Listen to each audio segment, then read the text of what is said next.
Olá, sejam bem-vindos a mais um Nativíssimo, nosso lugar de conversa aqui na internet. Que prazer ter você por aqui. Você que é viciada em Nativa, hoje vai gostar muito dessa nossa conversa. A Nativa, que é a rádio mais amiga das mulheres, hoje vai falar sobre um tema muito importante, sobre a sua saúde. A gente está aproveitando esse mês de outubro, que a gente fala mais ainda sobre o câncer de mama, para trazer assuntos que fazem parte do seu dia a dia, para você se cuidar mais, para conhecer um pouquinho mais do seu corpo e para ficar por dentro de todas as tecnologias que vão te ajudar a viver com mais qualidade, por que não, né? É isso que a gente gosta, a gente quer ter você aqui até os 120 anos, feliz e saudável, ouvindo a nossa Nativa. Hoje, para conversar com a gente sobre isso, nós convidamos a doutora Karina Lima, que é mastologista, é ginecologista, estudou no Rio de Janeiro, foi para São Paulo, depois estudou com os melhores médicos do mundo, lá em Nova York, e está pronta para tirar um bocado de dúvidas da gente. Doutora Karina, obrigado por ter aceitado o nosso convite, seja muito bem-vinda ao Nativíssimo. Muito obrigada pelo convite. É um prazer estar aqui, um falando com você e dois tirando dúvida de tantas mulheres. Vamos começar? É verdade. Vamos começar com prazer. Bom, a gente está falando de Outubro Rosa, mas esse é um assunto que tem que estar em pauta o ano todo, né? Porque a saúde da mulher tem que ser prioridade. As mulheres estão se cuidando mais? Como é que tem sido a sua percepção disso? Eu gosto de acreditar que sim, mas a verdade é que ainda falta acesso para muita gente, né? Acesso e informação. Então, eu acho que a gente tem, com a internet, com a tecnologia, mais informação chegando. A gente tem muitos médicos capacitados, mas ainda tem muita mulher devendo exame por aí.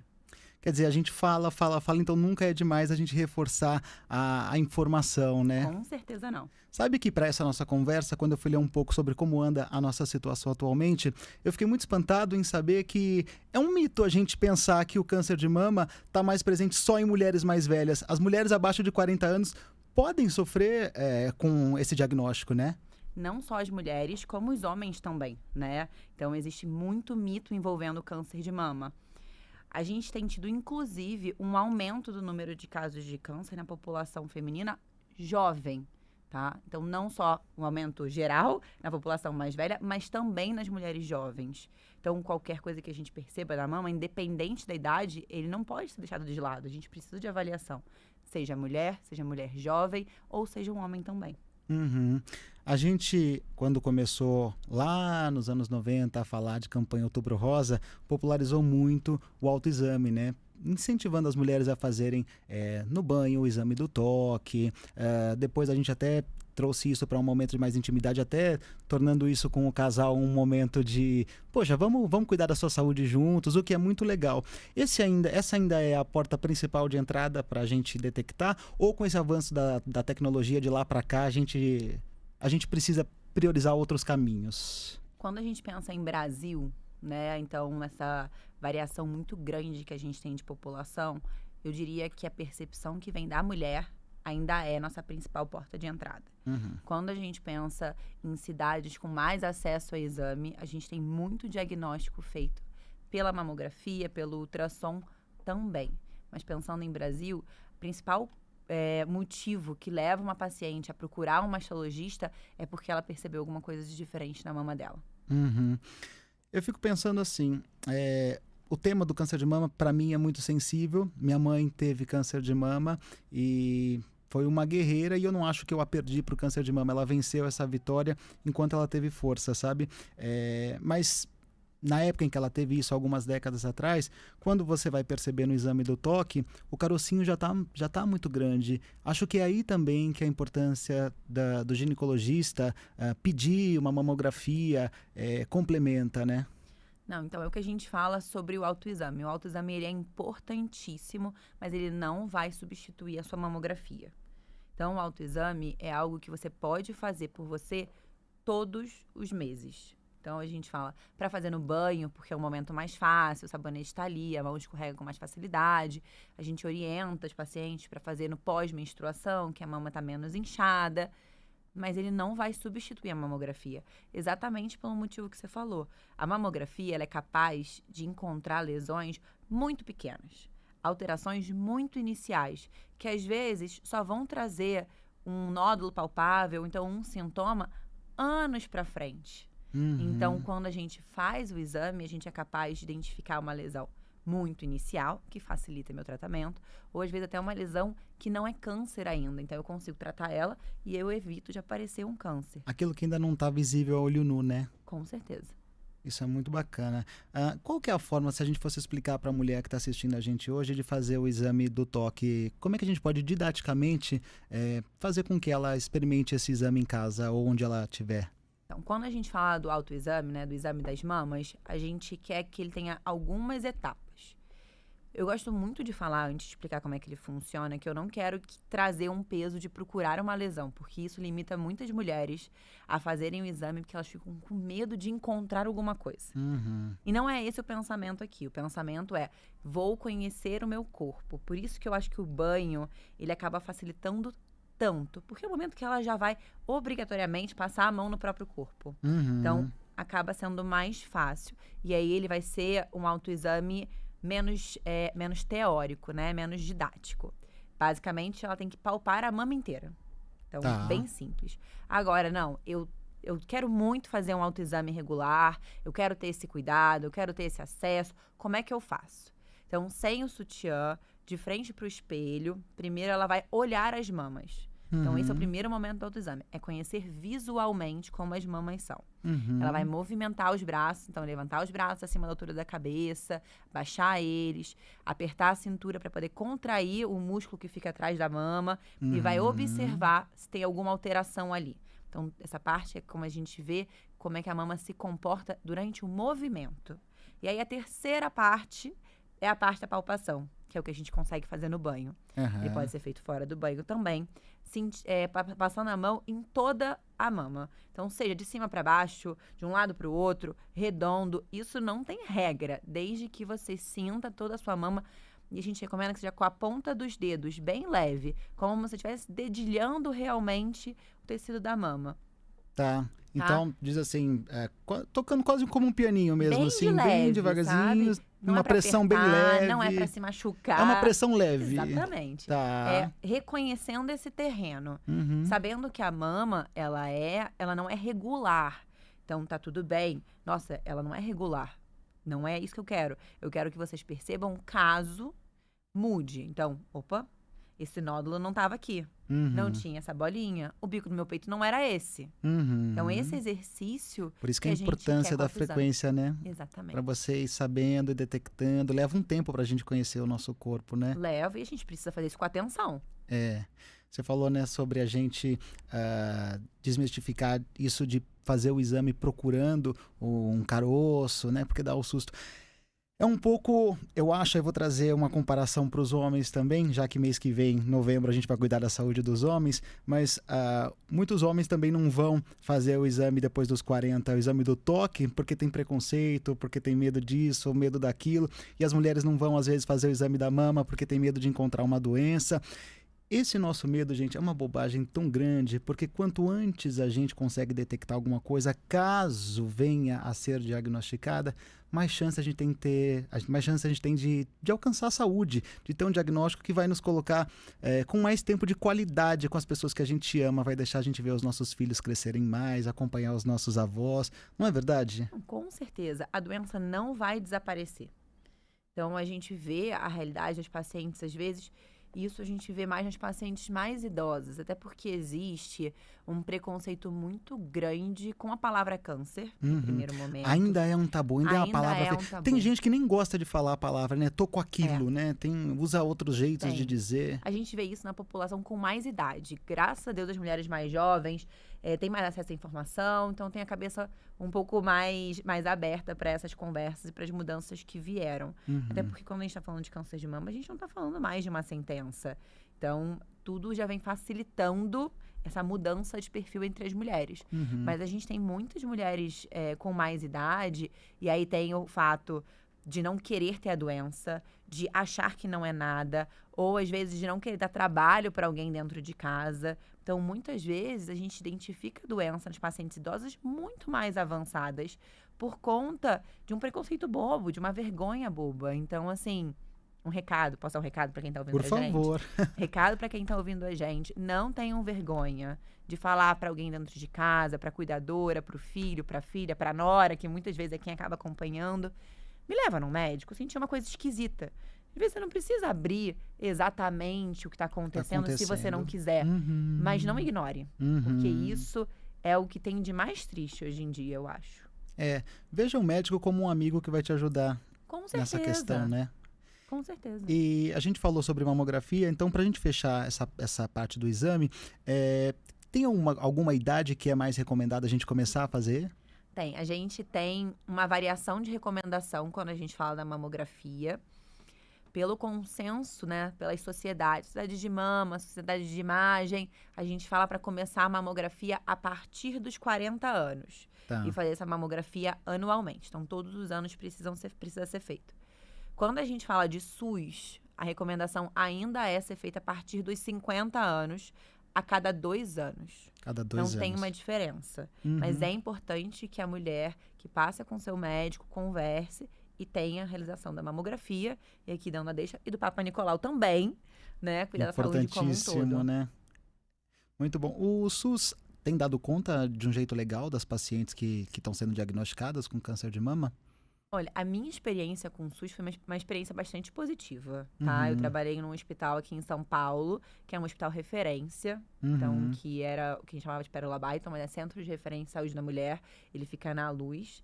Então, ele era um hospital que realmente dava conta e dava toda a assistência para essa paciente. Então, talvez eu tenha uma resposta mais enviesada do que a gente vê de Brasil como um todo. A gente sabe, o que a gente mais vê de diferença? É a paciente da capital para paciente do interior.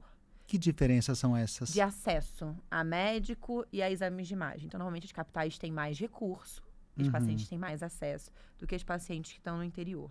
Então, é isso que a gente vê de mais diferença quando a gente pensa em SUS. Puxa vida.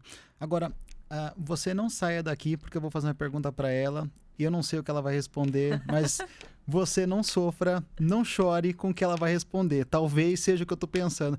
Quero saber se é mito ou se é verdade que o álcool pode comprometer a sua saúde. Pode ser um fator que potencializa o câncer de mama. Verdade ou mentira? Verdade, verdadeiríssima. Não saia daqui, por favor. Espera ela explicar, espera.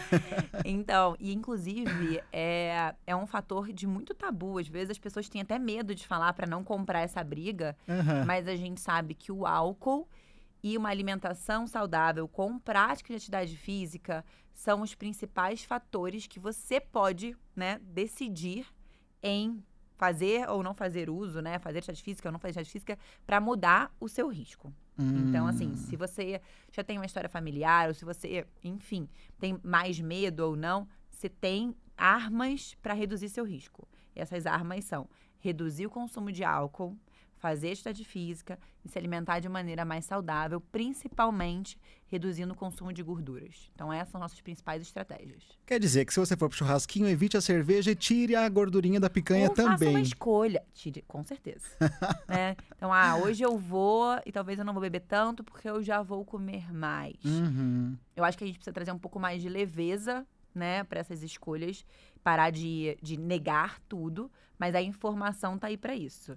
Então, pelo menos ninguém mais aqui vai beber o álcool, então, assim, vai exagerar porque não sabia, né? A informação tá aí para elas fazerem escolhas conscientes. Você agora tem a informação, você é dona das suas escolhas, mas também a gente não está dizendo que você se gosta muito de tomar a sua cervejinha no fim de semana, se é a sua válvula de escape de uma rotina muito corrida, não quer dizer que você não possa tomar, não é porque você tomou semana passada uma cervejinha que automaticamente você vai ter um câncer. O que a gente está dizendo aqui é que se você fizer isso um hábito de vida, um consumo frequente, isso sim é que pode te levar a ter um diagnóstico, pode contribuir para isso, né? Com certeza. A gente não tem uma única coisa que fale, foi isso que causou seu câncer, né? E eu gosto muito de deixar claro que não existe nada que você faça que coloque em você essa culpa.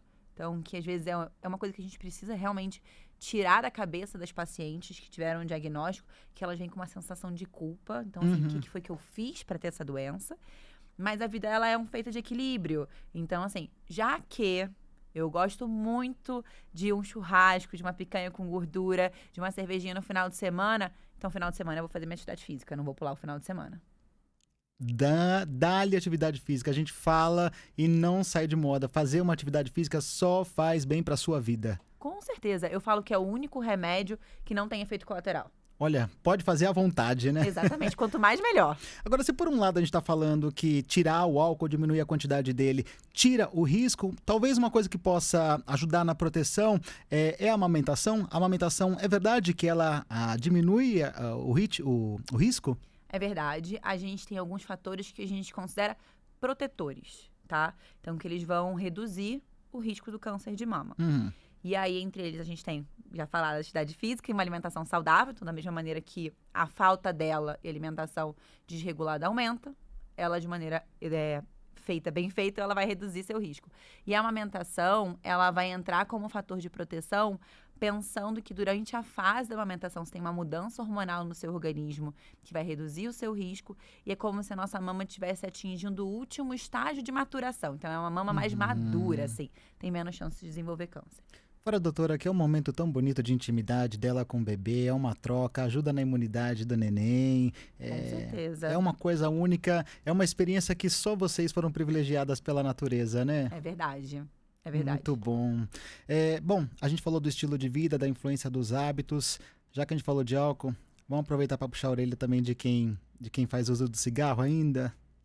O cigarro, ele tem uma relação. Antigamente, a gente acreditava que ele não interferia no risco de câncer. Hoje em dia, isso não é verdade. Além de interferir, de aumentar seu risco de câncer de mama, ele aumenta consideravelmente o risco de algumas doenças benignas da mama. Então, pacientes que têm muita inflamação, o que a gente chama de mastite, tem uma relação importante com o cigarro. Ele muda como se fosse a qualidade do tecido da mama. Ele deixa a mama mais propensa a desenvolver algumas doenças. Cigarro não tá com nada, né? Exatamente, o cigarro já tá batido, né? Que a gente sabe que não deveria fumar. Já.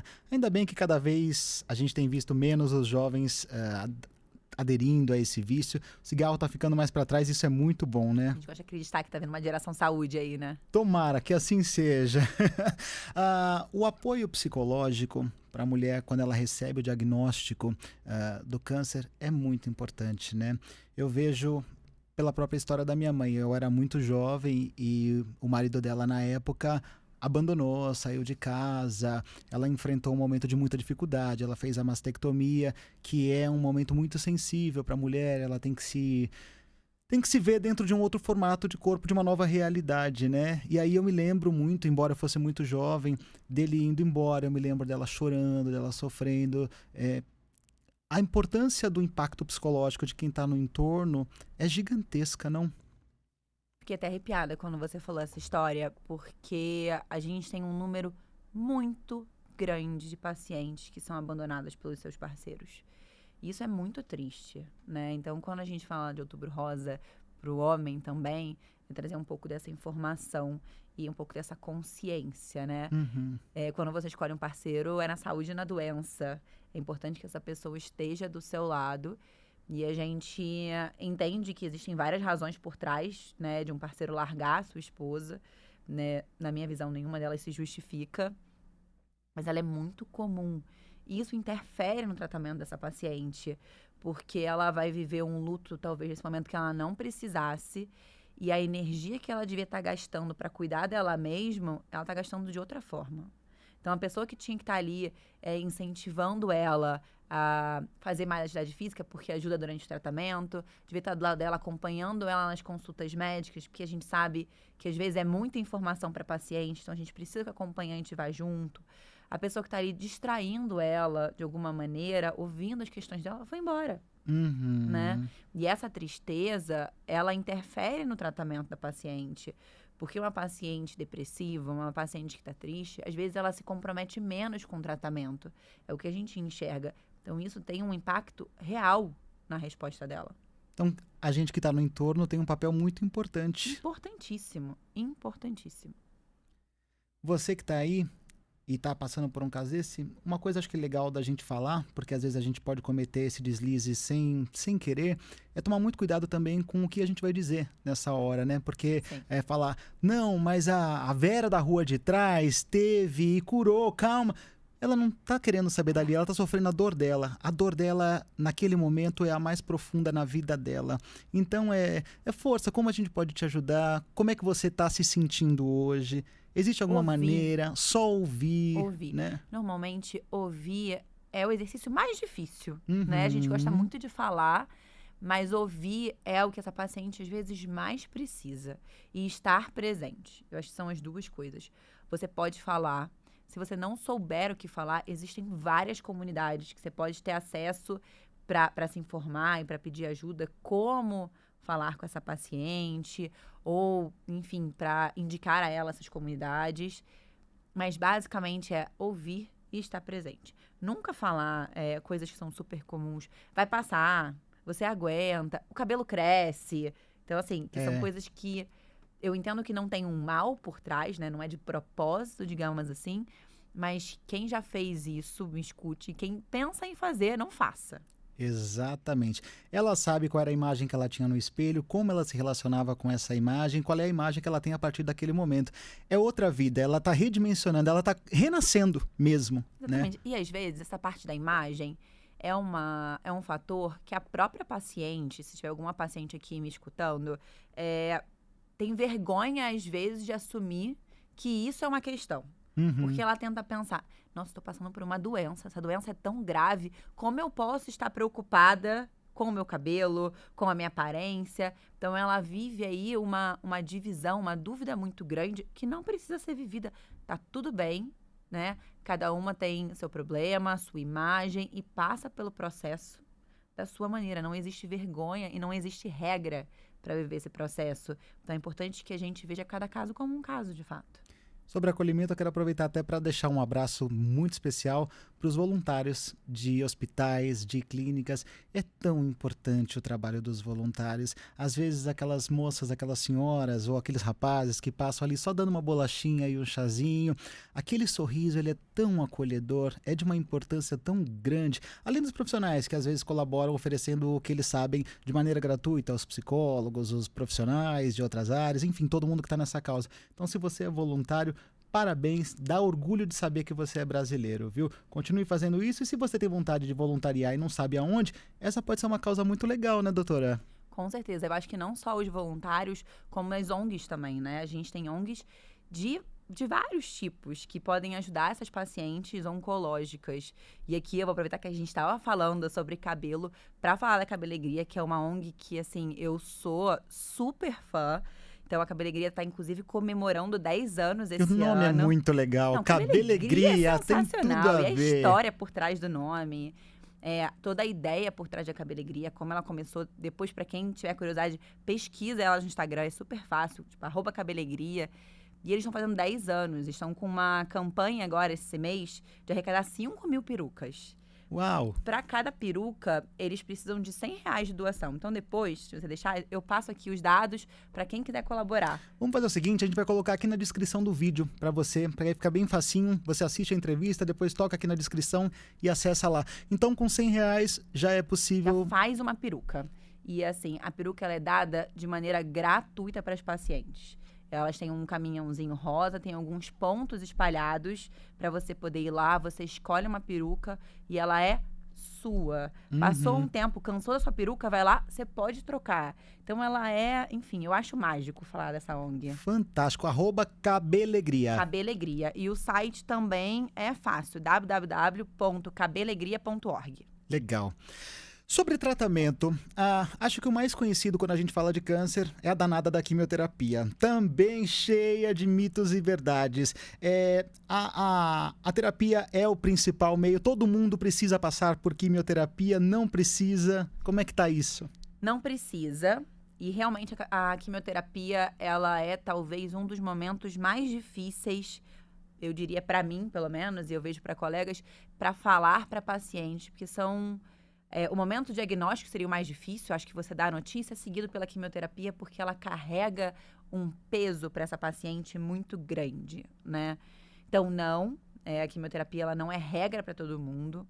A gente tem, graças a Deus, uma linha gigantesca de opções de tratamento para o câncer de mama, da mesma maneira que ele é o câncer mais comum entre as mulheres, né? Na população, principalmente com mais idade. A gente tem ele como um câncer que é muito estudado, exatamente por ser tão frequente. Então, a gente tem muitas formas de tratamento. Eu diria que talvez a mais importante ali seria a cirurgia, mas a gente tem a quimioterapia e eu gosto de explicar para as minhas pacientes, e eu vou trazer para vocês aqui essa analogia que eu acho que fica bem fácil de entender. Porque muita gente fala, não quero a quimioterapia, ou fala, eu já tirei, agora não precisa de mais nada. A gente tem que pensar como se a gente tivesse deixado um bolo em cima da pia. E aí, esse bolo começou a dar formiga. A gente tira o bolo.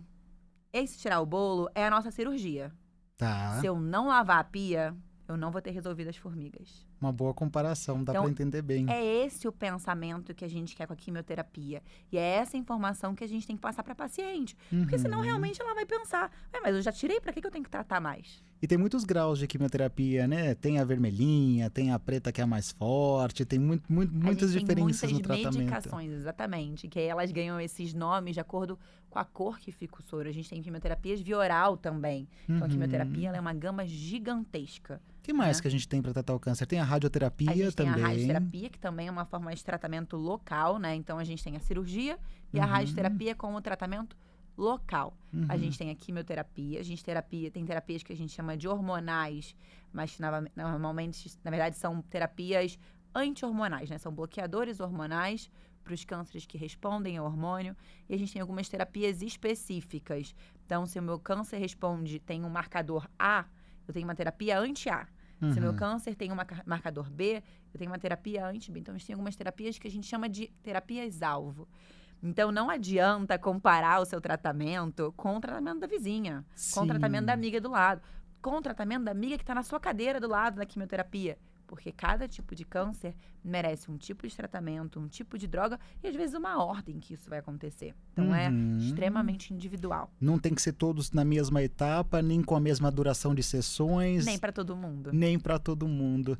E olha, acho que uma coisa muito legal também é você conversar com sinceridade com a sua médica, desenvolver uma amizade. Dentro do consultório, você tem que imaginar que aquele é o ambiente mais seguro para aquela situação. Não fica com receio de falar, mas se eu falar isso, vai pensar isso, ou não quero contar aquilo. O ambiente do consultório tem que ser seguro, né? Tem que ser seguro, tem que ser aberto e você tem que sair da consulta sem as suas dúvidas. Então, eu falo muito para os meus pacientes, eu vou falar aqui para vocês, escrevam as suas dúvidas. Levar tudo escritinho, até porque a cabeça da gente Exatamente. esquece. E aí sai da consulta e pensa, eu não falei esqueci de daquilo. perguntar aquilo.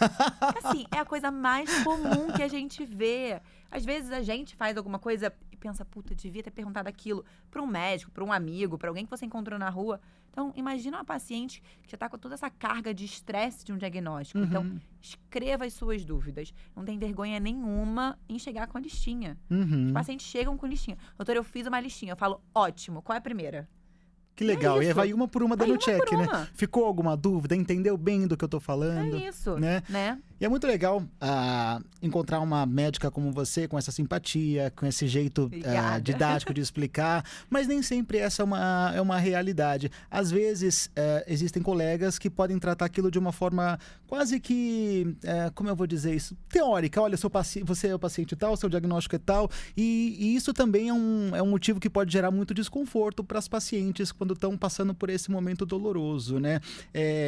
Vale a pena a gente falar que se aquele médico não der match com você, é um direito seu como paciente trocar de médico também, não? Com certeza. Eu falo muito que é importante que seu santo bata. Então, eu tenho pacientes que chegam e falam, doutor, eu já fui no outro médico, e ela fica tentando se justificar, e eu falo isso, o santo não bateu, né? É exatamente isso. A gente só precisa entender que, às vezes, ela não está numa situação onde ela consegue isso. Né? Então, ela pode estar no SUS, pode ser o único médico da cidade, em uma série de questões que ela tem esse limite. Então, se você você pode trocar, troque, é seu direito. Se você não pode trocar, tenta, às vezes, procurar mais auxílio em pessoas próximas. Então, uma enfermeira próxima, alguém que já tratou, alguma comunidade, e vai se abraçando. Mas não deixa de tratar. Mas mesmo no SUS, é um direito seu exigir qualidade no atendimento. Com certeza. Ainda que seja o SUS, não é de graça. Os impostos estão ali e você está pegando de volta o que você já contribuiu, o que a sociedade já contribuiu. Empodere-se. Mesmo que você esteja na fragilidade, ache uma maneira de você fazer com que os seus direitos sejam válidos. Você é a parte vulnerável e a parte contratante do serviço, vamos dizer assim, né? Sim. né? Isso é bastante importante da gente dizer. Só não largue o tratamento. Só não largue o tratamento. Só eu não esse gosto recado. daquele médico. Exatamente. Esse é o ponto principal. Essa é a minha questão. Só não larga o tratamento, sabe? Isso, não larga o tratamento, isso é muito importante. Uma coisa que eu acho que dá muito apoio, queria até saber um pouco mais tecnicamente, porque eu tenho só a visão empírica, a visão de quem está de fora, de quem já assistiu experiências do tipo, mas a fé ajuda demais no resultado, né? Independente da fé, nós não estamos falando aqui de uma religião ou de outra específica, mas achar conforto num significado e num propósito da vida complementa demais a parte médica, não? Não, com certeza.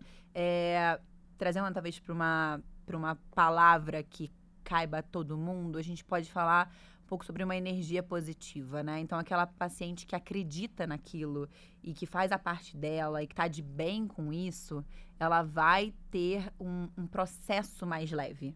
Então, seja pela fé, seja porque ela já é assim, seja porque ela está numa fase boa da vida, porque ela tem uma família que apoia ela, tem uma rede de apoio. Tudo isso que colocar ela em uma energia mais alta de acreditar que aquilo vai dar certo, seja porque ela tem um suporte ou qualquer outro motivo, ela vai ter uma resposta melhor. Muito bom. Me pediram para perguntar o seguinte, não sei se isso é uma dúvida de muitas mulheres ou dessa colega que me perguntou. Vocês mulheres às vezes têm rodinhas de coisas que só vocês falam entre si, né? Pergunta para a doutora se a história do sutiã com aro é verdadeira. Sutiã com aro potencializa, isso é mito, é verdade? Como é que é isso? Não é verdade, gente. Explica, fala direto com as Vamos mulheres lá. que faz um momento da Clube da Mitos Luluzinha. e verdades, Fale entre né? vocês. Perguntas comuns. O sutiã com aro, ele tem um lado ruim, que a gente, digamos assim, recrimina ele. A gente sabe que o sutiã com aro, ele pode trazer um pouco mais de dor na mama. Então, é um sintoma real. E o que a gente precisa entender sobre o pobre do sutiã com aro? A gente precisa ter um sutiã do nosso tamanho. Seja ele com aro ou sem aro, tem que ser um sutiã adequado. Então, várias vezes eu pego meus pacientes e quando eu vou examinar, tem uma marca do aro do sutiã no meio da mama. Gente, isso não faz sentido, né? Seja com aro, seja sem aro, ele precisa ser adequado para você. E agora, trazendo para o câncer de mama, ele não vai te dar câncer de mama. A não sei que você esteja usando um sutiã radioativo, ele não vai te causar câncer. Então, podem ficar tranquilas com o sutiã de aro de vocês, coloca o peito no lugar que vocês gostam. Tem outro mito também, esse eu já ouvi bastante, do desodorante. Também não, gente. Podem usar desodorante, por favor. A gente vive no Brasil. Por favor, principalmente você que usa transporte público, tá? Fica à vontade. Mas se quiser não usar, só não levanta todo o braço. Fica só na metade. Usa um talquinho, mas usa alguma coisa. Mas pode usar sutiã, gente. É um Mas mito real. isso foi se tornando... Às vezes as redes sociais também ajudam a popularizar coisas que se tornam verdade só porque foram encaminhadas muitas vezes, né? Com certeza, né? Aquela fake news que a gente vê por aí. Mas pode usar desodorante. Pode e deve. Isso. Acho que esse mito vem um pouco por conta dos minerais que tem, então muitas vezes tem alumínio, e vem desse mito, tá? Uhum. A gente sempre tem que ficar atento, quando possível, à formulação, se a gente não tem alergia a algum produto, se a gente pode usar eles. Mas em momento nenhum, eles vão ser cancerígenos. Pode usar seu desodorante. Que outro mito você consideraria Eu acho que o mito como muito mais popular? importante e mais comum é o mito da mamografia. Uhum. É a paciente que não faz mamografia porque tem medo da radiação. Então, esse, para mim, é o pior mito. Porque, além dele não ser verdade, ele atrapalha, né, o seu rastreio e seu acompanhamento. Então, a gente sabe que a mamografia é um aparelho de radiação, é um aparelho de raio-x, mas são poucas imagens, a radiação emitida é pequena e ela não traz uma absorção, né, um dano grande à saúde. Então, por favor, faça a sua mamografia se você tem idade e indicação para isso. Muito legal. A gente falou do nódulo, falou da mamografia, falou do exame de toque. Que outro sinal o câncer de mama pode dar para surgir? Tem mais alguma coisa que a gente pudesse alertar? Seria importante a gente falar? Eu acho que com relação ao câncer de mama, que a gente acabou falando pouco aqui, e apesar de ser outubro, mas daqui a pouco já é novembro, deixar claro que ele também pode acontecer na população masculina, né? A gente sabe que é raro, né? Então, só 1% dos casos de câncer acontecem no homem, mas pode acontecer. Então, se o paciente do sexo masculino sentiu um nódulo, viu alguma alteração, e aí tudo bem, vai ser no banho, não vai ser na mamografia, porque não vai fazer de rastreio. Mas ele tem que procurar um mastologista, tá? O mastologista atende homens, atende mulheres. Os homens também te procuram no consultório, Também. cheios de tabus e também cheio de dúvidas E ainda? sabe o que é engraçado do Ah. paciente homem? Ele, às vezes, eu tenho a impressão, e por isso que eu trato tanto de mulheres, que o homem, ele é mais desleixado com a própria saúde em termos de cuidado. Uhum. Mas quando eles vão, que eles são bem avaliados, eles ficam sofridos quando vão de alta, sabe? Sim. Então, assim, gente, ser cuidado é muito bom. Aham. Vai no médico que vocês vão ter uma É, boa experiência. Nós homens gostamos de um carinho. Quando a gente encontra um lugar pra ser acarinhado assim, Eu lembro que eu dei uma alta pra um paciente meu e ele falou assim, mas já? mas já. Tem certeza? Não vou te ver mais? Eu falei, não vai mais me ver. Se você tá gostando dessa nossa conversa e acha que esse assunto é importante também, faz o seguinte, encaminha esse episódio do Nativíssimo pra uma amiga, pra alguém que tá passando por isso, pra alguém que precisa de mais informação. É só você tocar no aviãozinho ou marcar as pessoas aqui nos comentários pra elas poderem assistir também. Quanto mais gente souber do assunto, melhor é a prevenção. Com mais prevenção, a gente tem mais saúde e também não superlota os consultórios, né? A doutora Karina tem no Instagram uma página muito legal, ela compartilha insights, compartilha dicas, né? Como é que o pessoal faz para te encontrar, doutora? Eu acho que o Instagram, hoje em dia, é uma ferramenta excelente quando a gente encontra bons lugares para essa fonte. Então, eu gosto muito dele. Acho que minha plataforma mais atualizada, onde você vai conseguir mais informação é lá. E é meu nome mesmo. Então, é @doutora, né? DRA, Karina, com K, Lima, LIMA. DRA Karina Lima. Isso, fácil, gente. Bem facinho. Pra gente encerrar, que mensagem a gente pode deixar para as mulheres que estão até aqui acompanhando essa nossa conversa? Eu diria para cuidarem da sua saúde, então façam escolhas saudáveis.